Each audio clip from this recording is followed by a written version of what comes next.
به څنګه حل او نوجوانانو تعلیمي ملکونو ته مزدورو له لاړل. اوس بدقسمتۍ نه داسې د ملک مونږ پالیسي ده چې هغه ملکونه هم موږ نه قبلوي، چاته مختلف مشکلات راځي. بله ورځ مې کته یو ملګری و، هغه ته څه نوکري شوې وه په سعودي ته ته نو پاکستان نه تللی نه شو. نو ما ته یې ویل چېرې ما له چېرته د افغانستان ویزه ولګوه چې زه پې سعودي ته لاړ شم. نو دغه حل دی چې خلک د افغانستان نه سعودي ته تللی شي، زموږ د پاکستان نه سعودي ته موږ نه شو تللی. نو دغه زموږ د ملک پالیسۍ دي.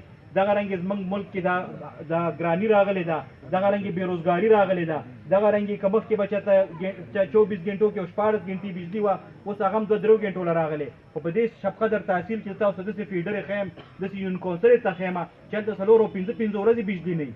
هلته د ګیس د سره شته نه نه، مین لاین هم نشته. که چېرته تللی دی که چاته اوس دلته موږ یو پروګرام و، هلته مې ملګرو نه تپوس وکړو چې ستاسو ګیس شته دی که نشته دی.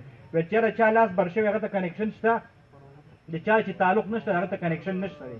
ویل داخلي هم کړي دي ایم پی او ایم ان ای پسې زو راځو خو کار هم نه کېږي. چا چې د پي ټي آی جنډه لګولې هغه له کار کېږي، چا چې جنډه نه ده لګولې هغه کار نه کېږي. نو دا مخکې به که هر څوک به ایم پی او هر څوک به ایم ان ای و، هغه به د علاقې د مفادو دپاره کار کوو، هغه پوره علاقې له کار کوو. که زموږ ملي رهبر جناب آفتاب احمد خان صاحب شیرپا دلته مټې ته ګیس را رسولی، نو دی صرف یو خان له یا ملک له یا نواب له نه دی را رسولی، دا عوام ولس له را رسولی دی.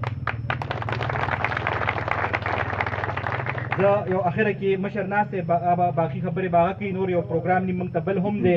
نو زه د نوجوانانو ډېره شکریا ادا کوم چې تاسو په قومي وطن پارټۍ کې باندې اعتماد اظهار وکړو او دا یقین ساتئ چې انشاءالله قومي وطن پارټي به تاسو نه مایوسه کوي، تاسو خدمت ته به بالکل هر ټایم ولاړئ، تاسو هر رنګه مرسته هر رنګه سپورټ به کوي. تاسو ډېره مهرباني. والسلام.